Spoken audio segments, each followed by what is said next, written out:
W.J.R.G. We are Connecticut's number one gospel internet radio station, and also Action First broadcasts. And every Thursday at 6 p.m. we come and we be streaming live on Facebook as well. All right, and we have a special guest this evening, as we always do. That's being a blessing to our community and also being a blessing to God's people. And also we have Dr. Wayne McCray. First of all, how you doing, Doc?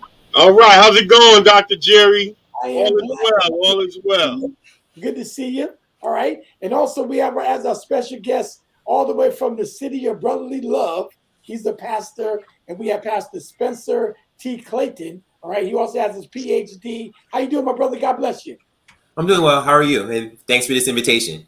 All right, Pastor, it's good to have you on the air tonight and also streaming live on Facebook. All right. And we're going to talk about what you're doing. You're a young man. We're excited to have you with us this evening. So, first of all, let's start off by saying you're a pastor from Philadelphia. And Yes. the church is the Your Will Christian Ministries, right? Yes, that's correct. So tell me how long you've been pastoring this church. Well, I became the pastor of Your Will Christian Ministries officially in April of 2020. So, yeah, right in the middle of the pandemic. Okay, 2020. All right. So let's start on how it all began. Well, how did you meet the Lord at first, and were you raised in church? Let's talk about your experience with the Lord and how you first became a Christian. Sure. Okay, so I was raised at Star of Hope Baptist Church in the Tacony neighborhood of Philadelphia. Okay. I don't ever really remember a time when my family didn't go there growing up. So, like, I know that's where in the neighborhood where I lived, that was like the community church. So even when people weren't really members, it was kind of like our town square. Okay. So we had a lot of events there. That's where my parents got married, even though they got divorced not that far after. But the point, well, no, they were married for a bit. But I guess the point I'm making is that that church had always been a part of my life and my family's life for generations before me. So after my parents got divorced and we moved back to Philadelphia, we moved a few blocks away from that church, and that's where my mom brought me. So, I came up through their Sunday school program. And I'll say that my father in the ministry, the Reverend Hubert Barnes, is one of the most influential people in my life. Like, I had a chance to just watch him, just being the kind of example that he was, that he still is, in terms of being a family man, but also being very accomplished in terms of his career. He was a corporate lawyer in addition to being a pastor. Okay. So that was something that inspired me and a lot of the other, I guess, a lot of my contemporaries, a lot of my counterparts to know, okay, you can pursue education at the same time. And yeah, so he was definitely very influential, and the church itself had a culture that pushed all of us toward higher education. So I'm very thankful that I was raised there, because it just happened to be that was my community church. It looks like the scripture says, train up a child and the way he should go, and when he gets old, he should not depart from it. So I see what your training that your parents gave you, it paid off. Yeah. Look at you now. You're a senior pastor at a great church in the city of Philadelphia, and we're excited. Also, reading your bio, man, you have some pretty good education behind you as well. You have a bachelor in psychology from Yale College, a master of divinity from Yale Divinity School, and a PhD in public affairs from Rutgers University in Camden, New Jersey. Man, let's talk about your upbringing and what made you decide to get this education, man. A lot of young men, they go the other way. It's hard to get them to even graduate from school, right? Never mind getting 3 degrees. Let's talk about Well, again, a part of it was my church, but I just always, like, getting a PhD was a dream of mine for a long time. At first, I thought as a child that I was going to get a PhD in psychology, partly because, well, one of the few people I knew with a PhD at that time had a PhD in psychology. That was my former Sunday school teacher, Dr. Vivian Nix Early. And the other thing was that I have an autistic cousin who is 2 months younger than me, and we were raised very close, almost like we were twins. And so I wanted to have a better understanding of him and what he went through and how he saw the world. So that was what led me to decide to pursue higher education in psychology. That's why my bachelor's degree is in psychology. And I thought at the time I was going to maybe get a PhD in psychology and become a researcher that way. But then I realized that I probably wanted to treat people if they were sick instead of just researching their illness. So I thought I was going to be, so I was pre-med for a little bit. In other words, I bounced around a lot while I was in college and ultimately settled on the career path I ended up taking, which was to still be a researcher, but to be a researcher that could help churches and other small faith-based nonprofits get their practices in order and operate more effectively. So I guess even though my path kind of meandered a bit, I just knew that getting a PhD was something that I wanted to do from the second I found out they existed. So Okay. lifelong dream. Like, in other words, the end goal kind of shifted in terms of the field, but getting a PhD is something that I probably was talking about even back in elementary school. Okay. Now, speaking of psychology, then Yeah. let's look at what's going on in our world today, especially with all these mass shootings and a lot of these kids that's getting hold of these guns and doing some craziness with these guns.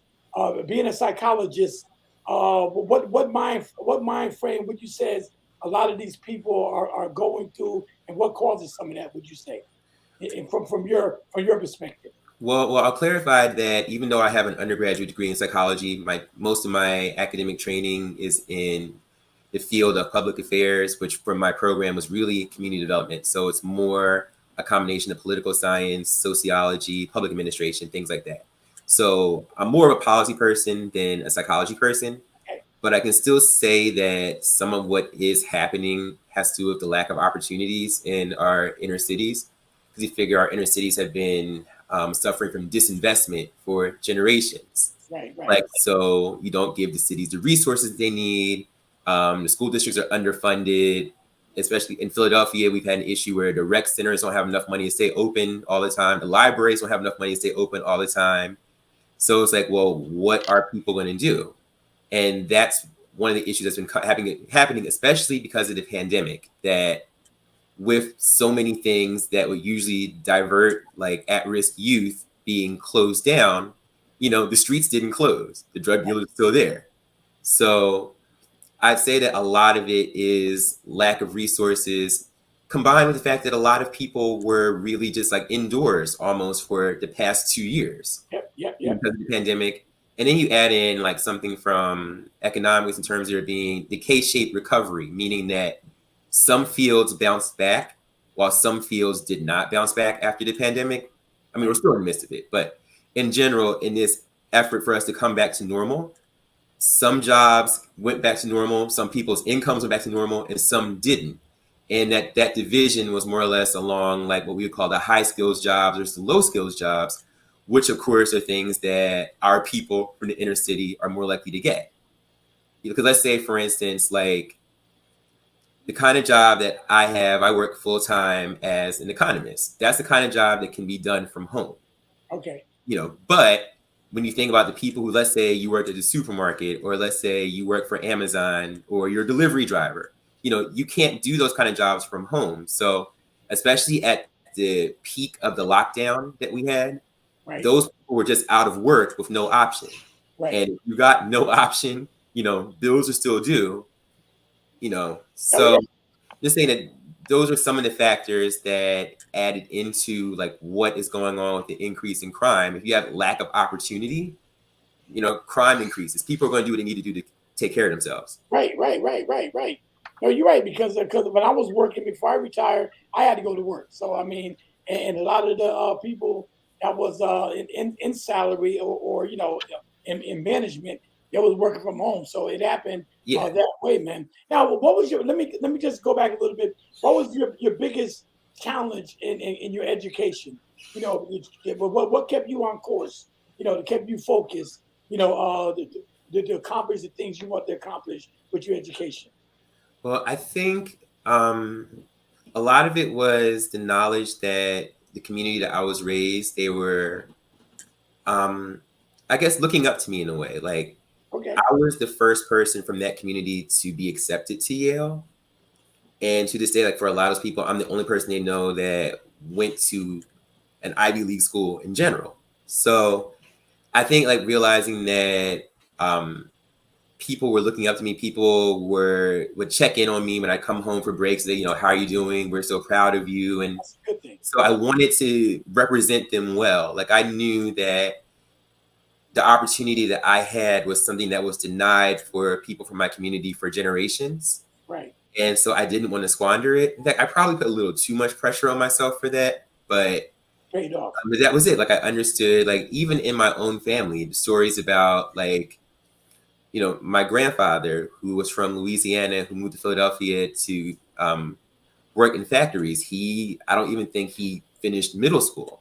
Okay. Or my grandmother on the other side of the family, because of racism, as they later figured out, her teachers didn't let her graduate from high school. So I think about that and then see what kind of opportunities, say, the next generation had on both sides of my family.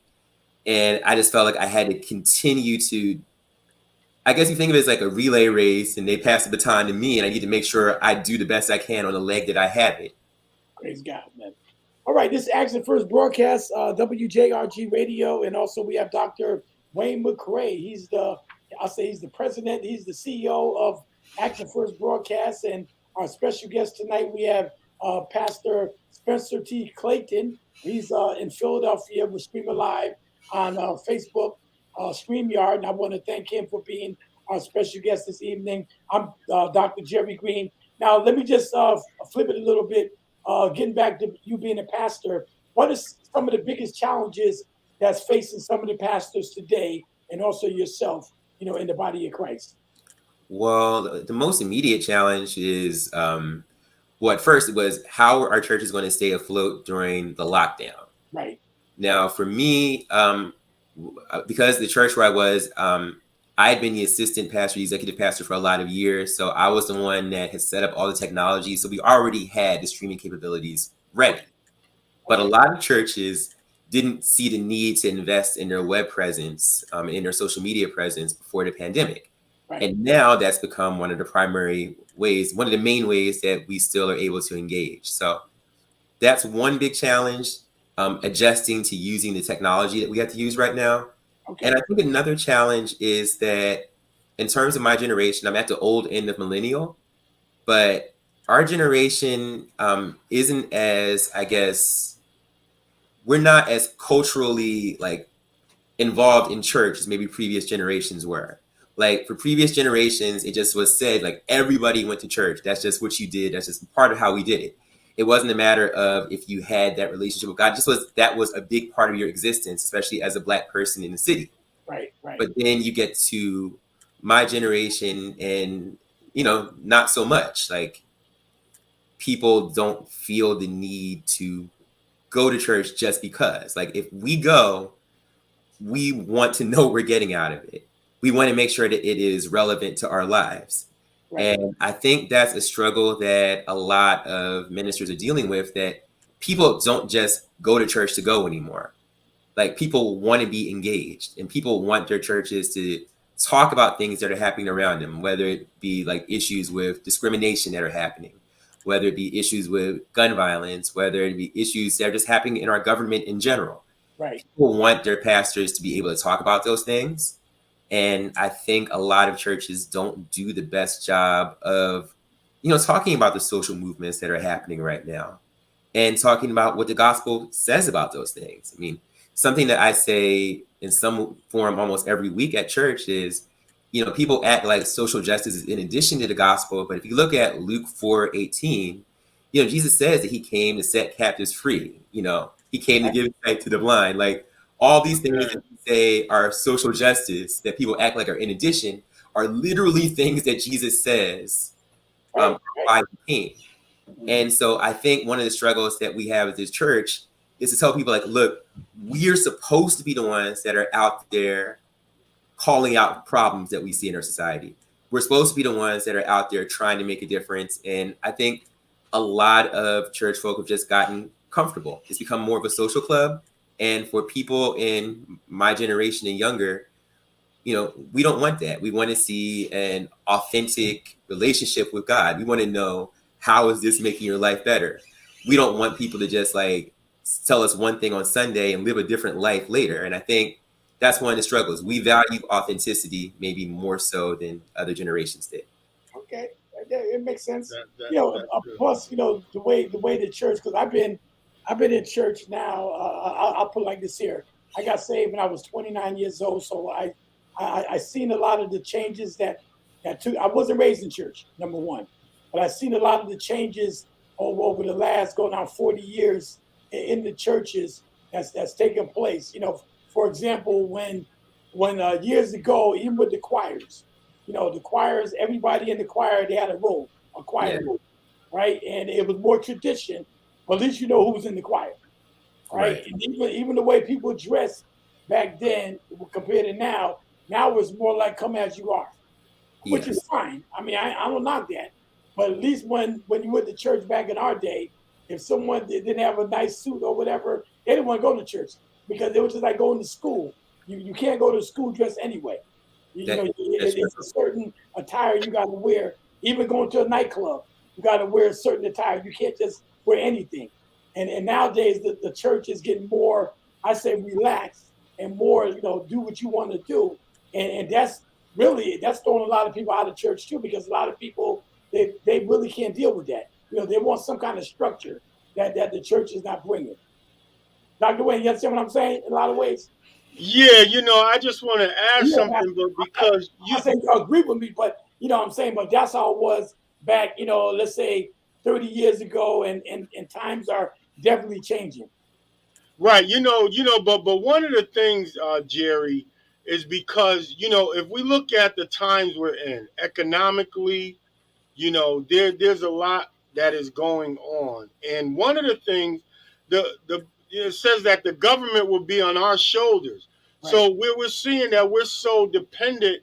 The church is dependent on the government more than our resources. And see, back in the old times, everything was done at the church. All the school meetings and everything was done at the church. right. So we've evolved and come from a structure, and there's an area even where now, because of the times that we're in, and so I understand the tradition and the choir robes and all that, that's a good foundation. But when we think about coming as we are, because God is really, we've been dressing up the outside for so long, Let me just ask you a because question. we dress up the outside, but the relationship is what's happening on the inside and what people can feel. And see, we're in a time, like Spencer was saying, this generation, there's God has given them a strong spirit of discernment.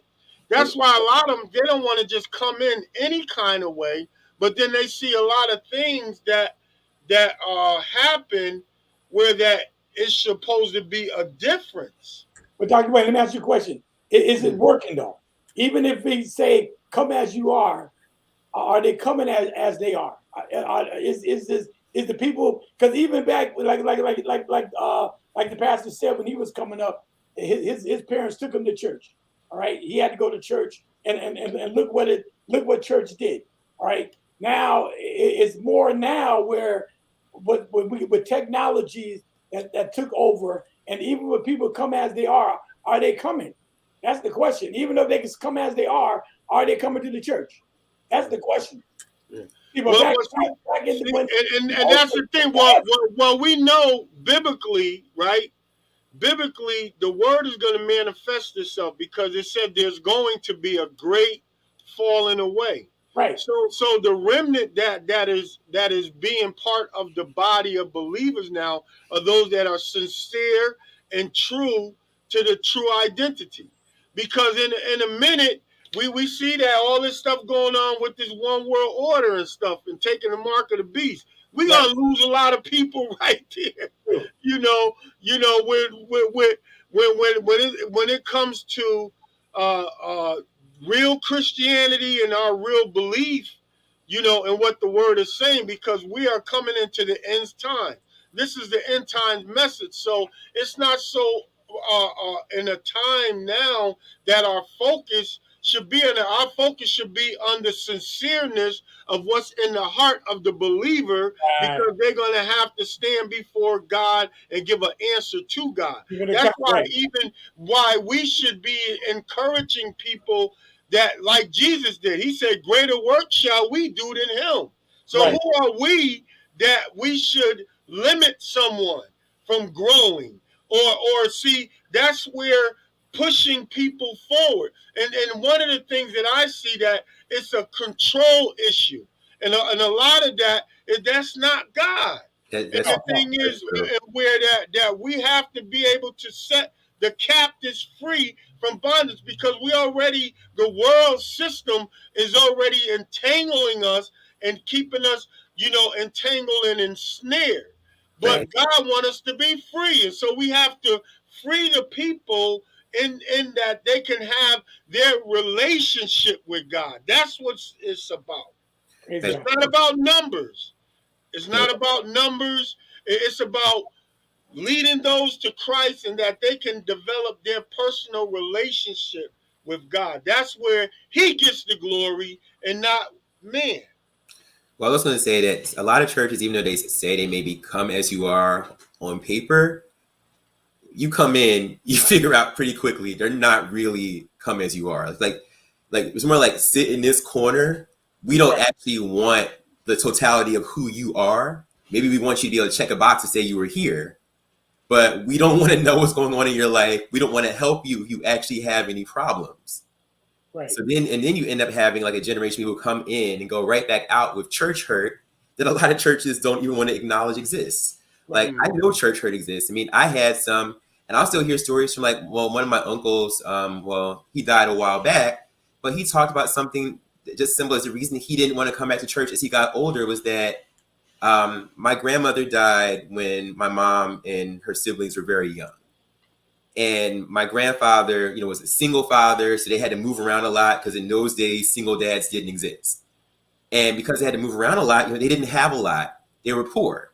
And you got to think, this is the time period when you had to dress a certain way at church.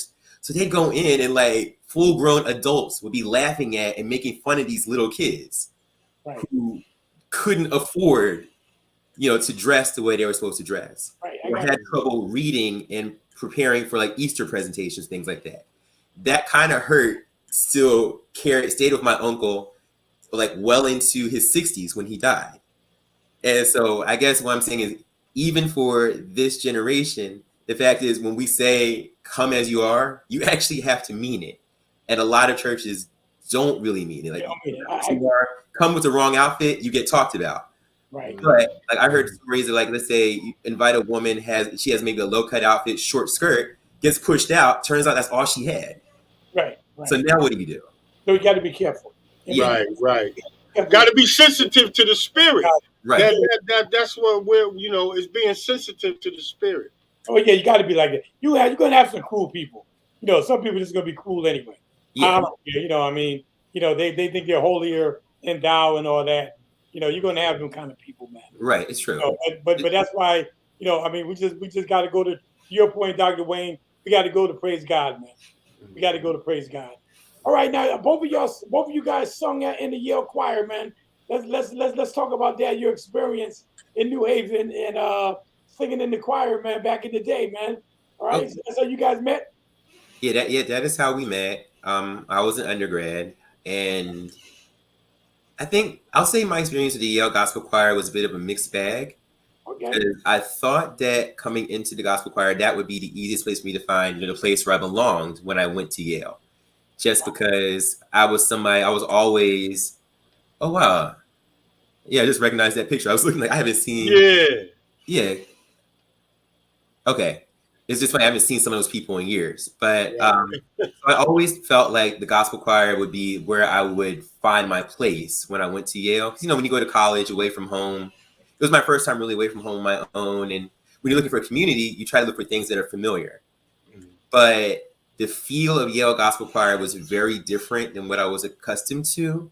And I'll say, like, by and large, the majority of people who were in the choir didn't have any kind of gospel background at all. Wow, okay. So it meant that those of us who grew up singing gospel, like, stuck out. And it's weird, like how do I stick out in the gospel choir because I actually know how to sing gospel? So it was a weird place for me, but I mean, I can say I did meet some good people, and I became stronger in my convictions and more confident in my ability to like stand firm and be myself. Okay. So those were some benefits, but like I said, Yale Gospel Choir was a mixed bag for me. How was your experience in New Haven? How would you compare New Haven to Philadelphia then? Well, New Haven is very small compared to Philadelphia. In fact, I'll say moving into Yale's campus, like I would see signs for downtown New Haven. And those of you who are in New Haven will find this part amusing, but I think like, wow, I want to go see what downtown New Haven is one day. Now, keep in mind, I was in Vanderbilt, which meant that I was on old campus and my dormitory actually faced New Haven Green, but I could not recognize for probably a few weeks that I was in the middle of downtown New Haven because of how different it looked from downtown Philadelphia. So, um, different feel. I mean, I came to like the people, and I'll say, like a lot of Black Yaleys, we just kind of knew don't really wear Yale gear when you go too far off campus because there were some interesting dynamics between Yale and the surrounding community in terms of Yale not really being the best of neighbors to Right. Okay. people in Connecticut. So it was like, okay, I blend in better if I just dress normal than if I'm wearing Yale gear everywhere. So Okay. Smart. Now, Okay. one other thing I just want to add in there about with the choir and the experience, because at that time, I was a dining hall. Now, but there was a diverse group. It was a diverse group. Um, and all the time, what I really loved about the Yale Gospel Choir, because I was a Yale dining hall worker, and they welcomed me in like I was family, yeah, and it was a great experience. I mean, they traveled, went to Africa. They had some mission trips. I didn't go to with them on the mission trips, but there's some other events that they toured throughout Connecticut that I was part of. And Okay. one of the things we used to always love to have the gospel choir sing at was the Martin Luther King celebration, because that choir really exemplified the dream. Martin Luther King dream was about all people of all color nationalities. Right. And it was all from Chinese, you name it. It was all nationalities that was part of the Yale Gospel Choir. that is true. And And I'm telling you, the songs, I used to love singing. Um, no man cannot hinder me. No man cannot hinder me. That used to be, right on, King Jesus. That's You important. know, well, that's those one thing. those You're right. The history of the gospel choir too. Just the fact that right behind the African American Cultural Center being established in the early '70s, then the Black Church at Yale was established out of that, and then the Yale Gospel Choir was established as an extension of the Black Church at Yale at first. Because that was around the time that the largest group of Black students had ever been admitted to Yale. And so I definitely appreciated being a part of that history and a part of that legacy. Like I said, every organization goes through its phases. I feel like I was there at an interesting time. I'll just leave it at that. I learned a lot. I grew a lot. I'm glad that, for you, Dr. Wayne, you had a better experience with the choir than I did. All right, my brother. Yeah, this is Action First Broadcast. Let me just flip gears a little bit. Let's talk about. You said you've been married. How long you been married? So your wife is the first lady. What's let's talk about your family life. How many kids? And I mean, I see the picture up there. That's great, man. I mean, what keep your marriage together? And let's talk about your marriage life a little bit. Okay, well, I'll say it quickly. So I've been married to my wife.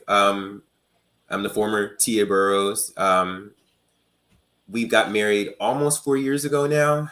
Okay. We have one child who was born a little over 3 months ago, baby boy named Sawyer. So Still very excited about that. I've largely been on parental leave for my job since he has been alive, like meaning that thankfully by working in New Jersey, I was eligible to take off or work a reduced schedule for up to 12 weeks.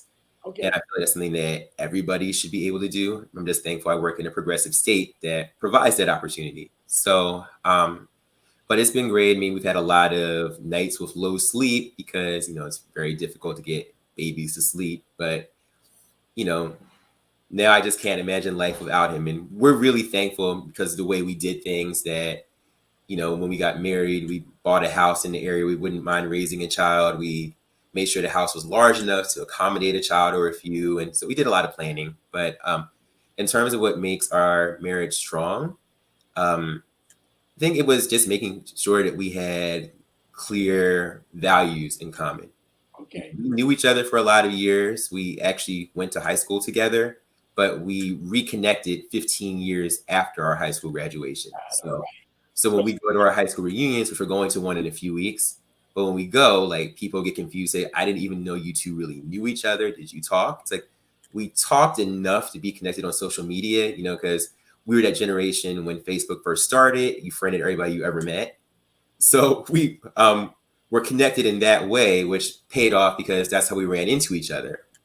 But when we had a chance to talk and decided that we wanted to pursue a relationship, we made a point of having a lot of long conversations about what we wanted out of life and realized how much those things aligned. So, and also I'll say, surrounding ourselves with good supportive people. And lastly, not being afraid to go to counseling. Counseling is not a bad thing. My wife and I were both raised as the only child. When you're raised as the only child, you don't have the best of communication skills because you didn't have to communicate on a regular basis. And That's good, man. That's good. right, so to go from not having to communicate to, oh, somebody is here all the time, it was a bit of an adjustment. And so we, in addition to having the premarital counseling that my father in the ministry did in preparation for our wedding, we also started doing couples counseling leading up to our wedding. So while we were engaged, just that we would jump in with good habits, good communication skills, and things like that. Okay. And that's Let, helped us. let, let, let me interject 1 second, man, because you said a mouthful and that's good. And you know what? Next month we're I'm coming up on my 26th. Well, this month is my 26th wedding anniversary. But we next month we do a segment for covenant keepers. And man, we're gonna have you, man. I'm thinking about having to fly you in the town, man. Have y'all talk to some of these young people and and encourage them because it's one thing with dating, and and the first thing that people are caught up in their emotions, Right. but then when and it's like you said with counseling, that's key. And like you said, you was brought up and being the only child and she being the only child, so there's certain things that, because the Bible says when a man find a wife, he leave his mother and father and he cleave to his wife. So, in that cleaving, it's a separation from the way you was brought up in your household and the way she was brought up in her household. So sometimes, it could be, it clash The and, clash, exactly. so much, so that's a good thing to start out and to help people understand about, Yeah.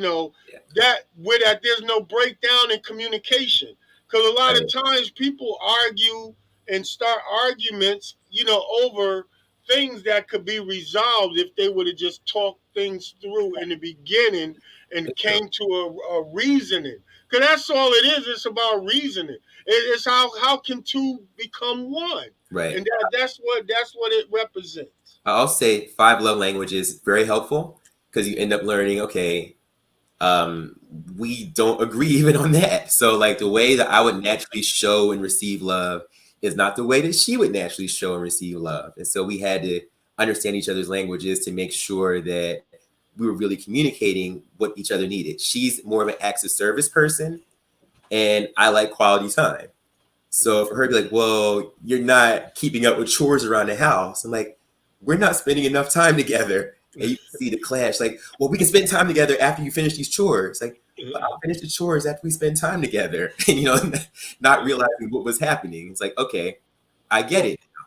I'll work on this, and then we'll do this. Like, fine, understand what each other needed. But before, it's just like, why can't you just get this?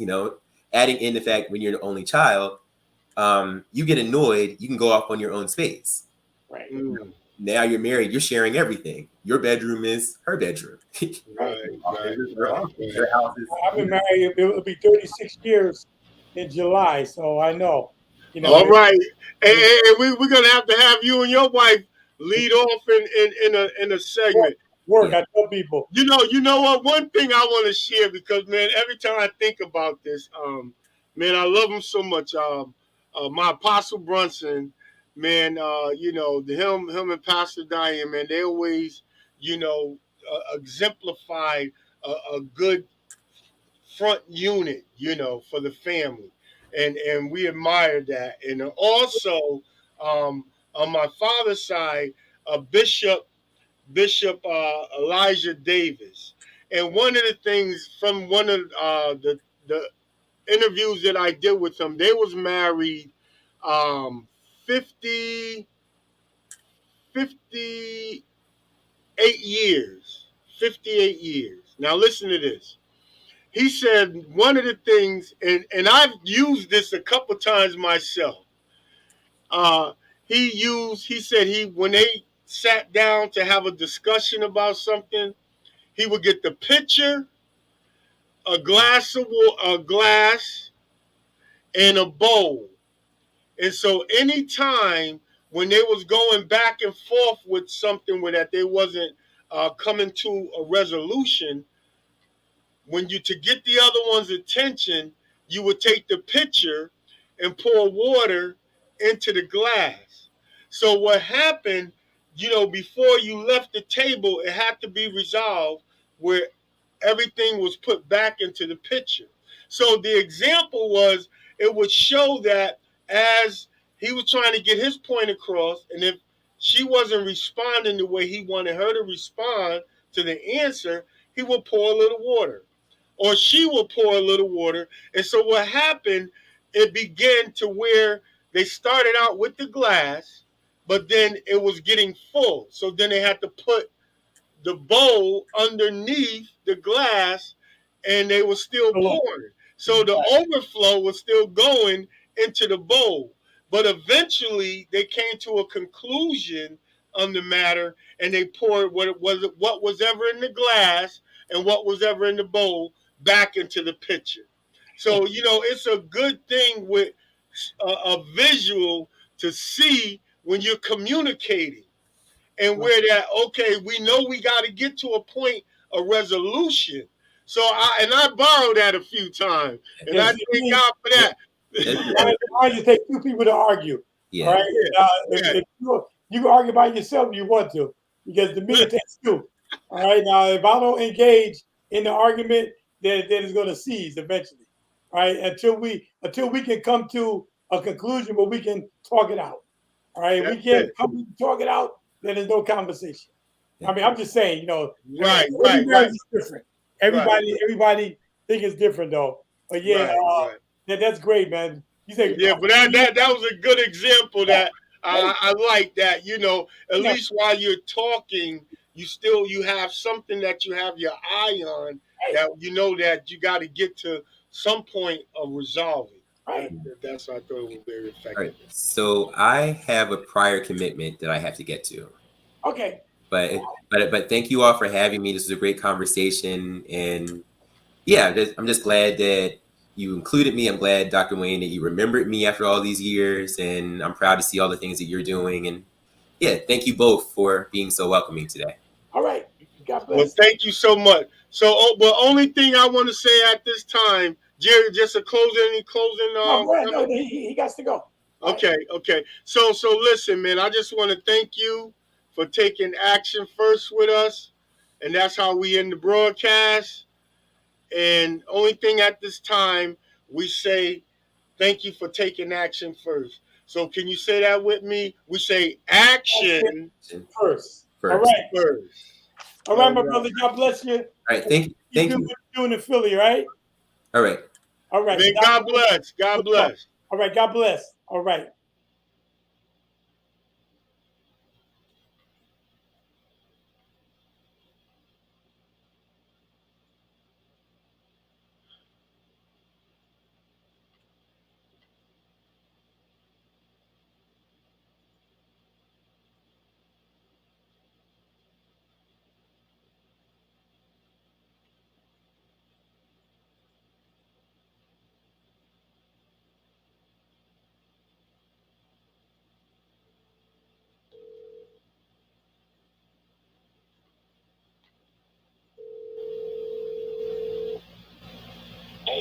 Hey, Doc. Man, it was good. It was good. It was good.